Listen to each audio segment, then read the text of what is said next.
memperbincangkan suku apakah yang punya daya saing dalam menghadapi globalisasi.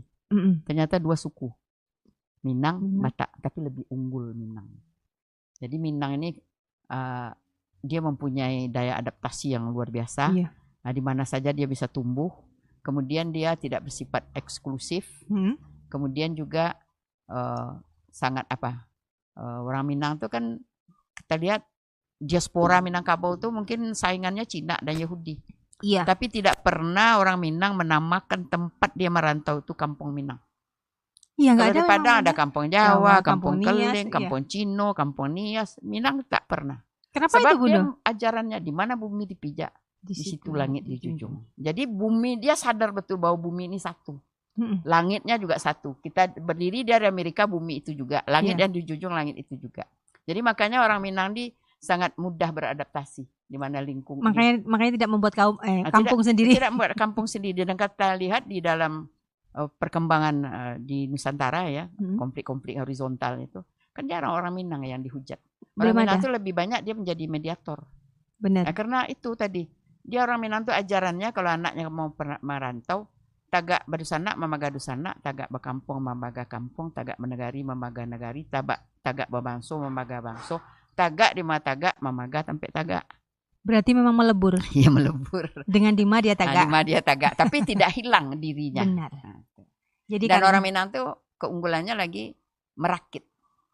Dia itu kan dalam dunia modern kan merakit itu yang jadi penting. Merakit dalam tumbuhan. Tumbuhan ini diapakan segala macam, dihilangkan zat ini segala macam. Jadi orang Minang dari dulu. tinggi.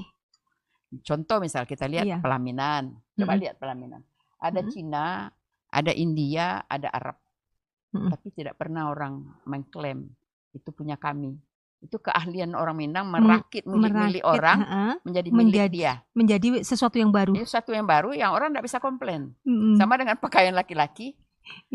Celana batik dari Jawa.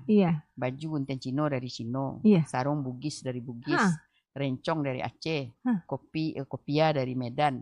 Nah, kalau diambil orang semua itu diklaimnya, yang tinggalnya celana dalam. Celana dalam itu krokodil pula, bukan dia punya.